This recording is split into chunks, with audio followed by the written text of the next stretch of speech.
So we miss being on stage because we haven't been on stage since like March, February, and so I've decided that I want to do YouTube videos because I can't be on stage anymore. So okay, we're gonna do dry makeup and just talk about various things.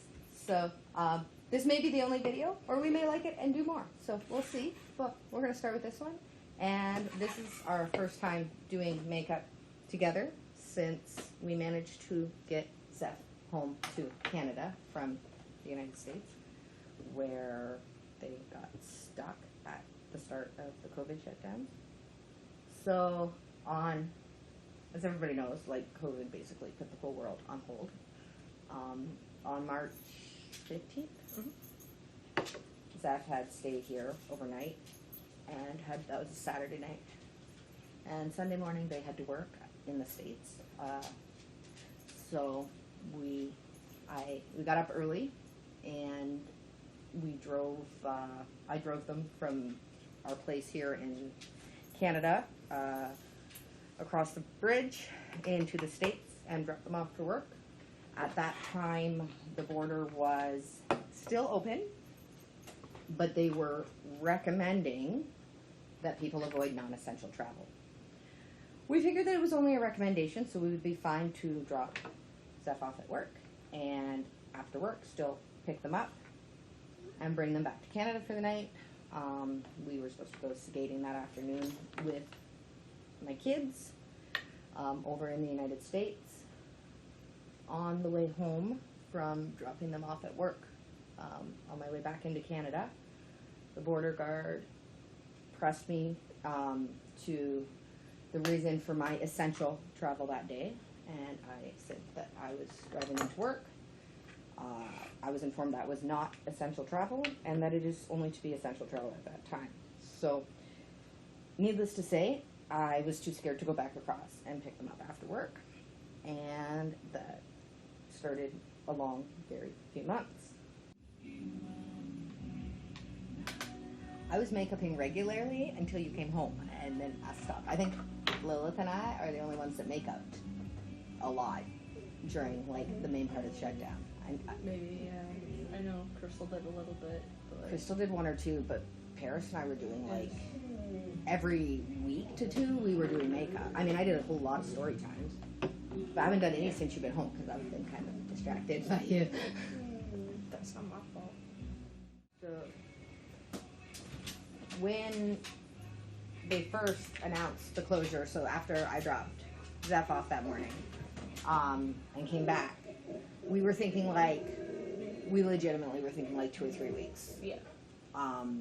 Because, they were talking about like extending the school closures a week before, or a week after March break or whatever. So we figured it'd be like 2 or 3 weeks. 2 or 3 weeks turned into 4 months. I mean, it's still close. Okay, well, 4 months for me.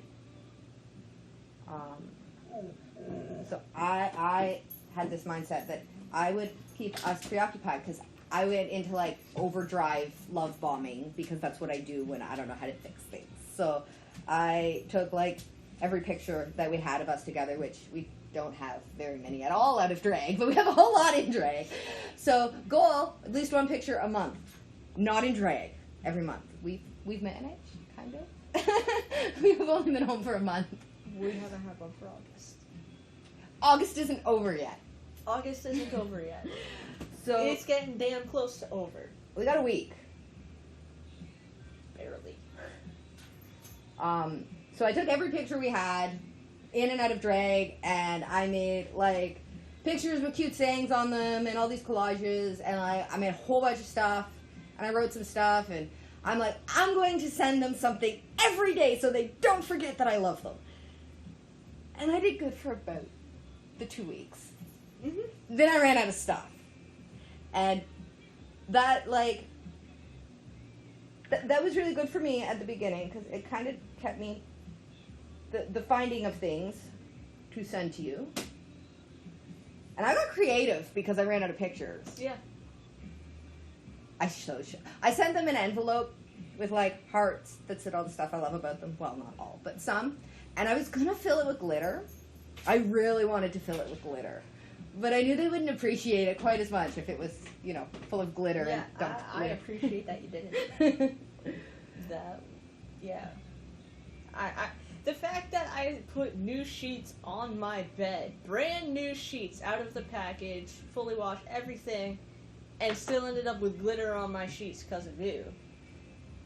And I'd been gone by that time. Yeah. It'd been like at least a month since. It'd been about a month, and fucking brand new sheets already had glitter. I mean, you wouldn't forget about me with all that glitter in your room. I still had glitter in my carpet from fucking Christmas 2-3 years ago. Before we even met. Yeah, I was gonna say that wasn't from me. That's not my fault. You can't No, that's blame me from on that work, one. because I was in the warehouse and I was stocking Christmas shit, and we stacked the pallets up pretty high, like usually. It says to stack them about 5 feet, but being as short as I am, it's kind of difficult, and sometimes they're over my head, and sometimes we have to go higher than 5 feet, because, there's so much stuff in a small little warehouse. So there's a box a little bit above my head, and I jumped to get it, and I tipped it down, and just got a shower of red glitter. It was terrible. And now, whenever we're performing, you get to kiss glitter faces once a month. Yeah. Now there's that. But yeah, so making things, thinking of things to, send them and make sure that they knew I was thinking about them. Kind of had, like, 2 purposes. I'm not level on my contour. It had 2 purposes. It made sure that I felt like I was giving them love because I wasn't there to give them snuggles and stuff. But it also distracted me from, like, massive anxiety over, I still had some end of the world, we're going into post-apocalyptic meltdown moments, but it distracted me. And it kept me from, like, getting overly depressed for the first little bit. But that only lasted so long. And then things got bad here. The weeks that I had the kids, I functioned really well because I had to. The weeks that I didn't have the kids, there was a lot of days where I didn't want to get out of bed. Thankfully, we have, because I wasn't working for at least 2 months solid, and then when I went back to work after that, it was really part-time. So I had, like, when the kids weren't here, there was, like, nothing. Yeah. And if we didn't have, like, the roommates that I had, there were days where, like, I love to cook, and so the roommates very quickly learned that, like, if, like, 4:30 came around and I wasn't in the kitchen, they'd, like, go out and pick up food and bring me back food those days, because they knew that, like, and it wasn't every day, it was just some days where I couldn't bring myself to kitchen and function. So yeah, it got rough. I had some days that I don't think I've been that depressed since high school. It had some rough days. It was shitty. It was really shitty. So yeah, and I know that, like, it's good because we managed to get them back here, which we'll tell you about in a few minutes here. But there are still a lot of people. We closely watched what was coming out announcement-wise with the borders, and was it June? They made the announcement that they were going to start making exemptions for family members. I think so, yeah. The amount of people that those exemptions did not catch was bad. Basically, if you're not legally married, or have proof of living together for at least a year, and their proof, they didn't come out with, like, a solid line. They'll accept bills in both your names for over a year, but it was left up to the discretion of whatever border guard you got when you tried to cross the border. So I was reading, like, these horror stories of people that thought that they'd be okay to cross, and then they couldn't. The one that sticks with me the most was an older couple that was in their 60s and retired and lived in an RV. One was Canadian, one was American. And they were in the States when the closure came. And they stayed in the States because they didn't want to be separated. They lived in their RV. When that exemption came through, they drove to the border thinking that they've lived in their RV for over a year together. They should be able to cross as common law. They left the States to come into Canada and were denied entry to the American because the border guard there did not feel that they had enough documentation of common law. So they said, well, we just came from the States. And they turned around and they went back to go into the States and were then denied entry to the Canadian. So you ended up with a couple in their 60s where one of them had to call a cab and go, I'm not sure where they ended up going, but basically one ended up with the RV and one ended up probably going to a family member's house or something like that. Yeah, I think it was sure. a family member's house, but it wasn't even a family member in that state. It was like a ways away, like a... They had like $1,000 $1,000 cab ride to get somewhere. Now, good news on that front. That couple, I did read an update on that couple, and my understanding is that they hired a lawyer, and they spent a fair amount on that, and they compiled a binder detailing their history together, and they were finally able to get cross. And it was like a 250-page binder. Yeah, it was big. So there are still a lot of people that aren't able to be together. By no means do I think that, I'm going to say this as a Canadian because I know our numbers here are a little better than other places, and it's bad numbers in the States, and there's definitely precautions that need to be made, but there are so many people whose mental health is suffering right now because of COVID in general. But as small pockets start opening back up and you see people, it was the hardest for me was when I went back to work, which doesn't make sense because you'd think I'd have a distraction. But the hardest for me was going back to work and seeing everybody else start to go out and do activities, and suddenly life is starting to feel more like normal for everybody except those who are divided from fiancés, long-term partners. It's an issue that affects all sorts of people.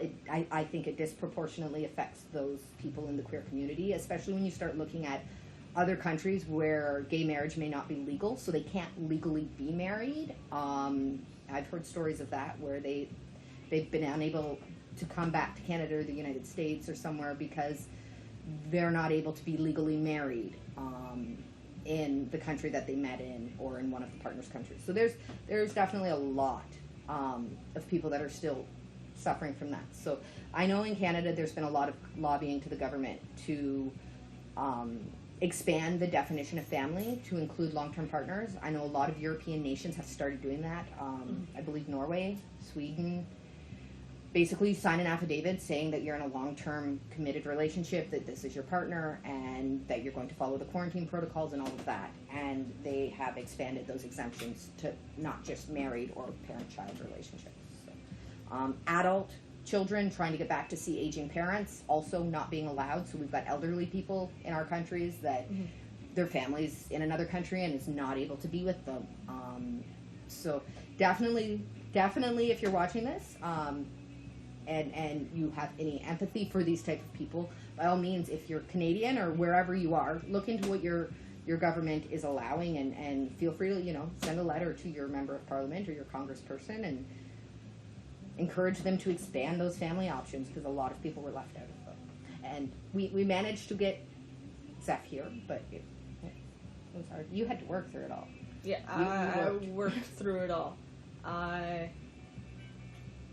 My store never reduced hours, it never closed, it never did anything. We still kept the full hours, and like 24-hour businesses in across the river in the States reduced their hours, and they were still open longer than we were, so we just left our hours the way they were. And I worked through it all.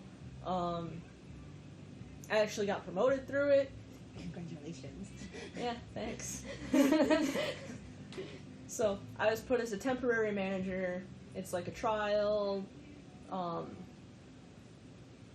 just to see if I can fit the role and do it good and do everything properly and actually prove that I can do the job and not just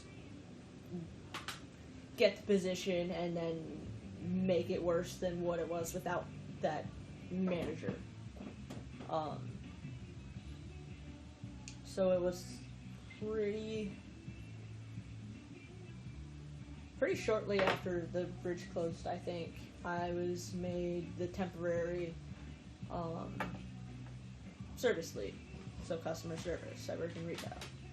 And I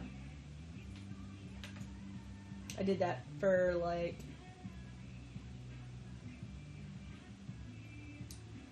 2.5, 3 months.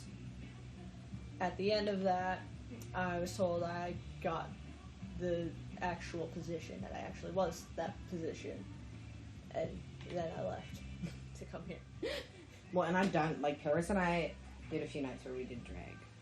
And Well, you guys Matt also hung did out more with us. virtual shows. We did virtual shows. did We not. did recordings.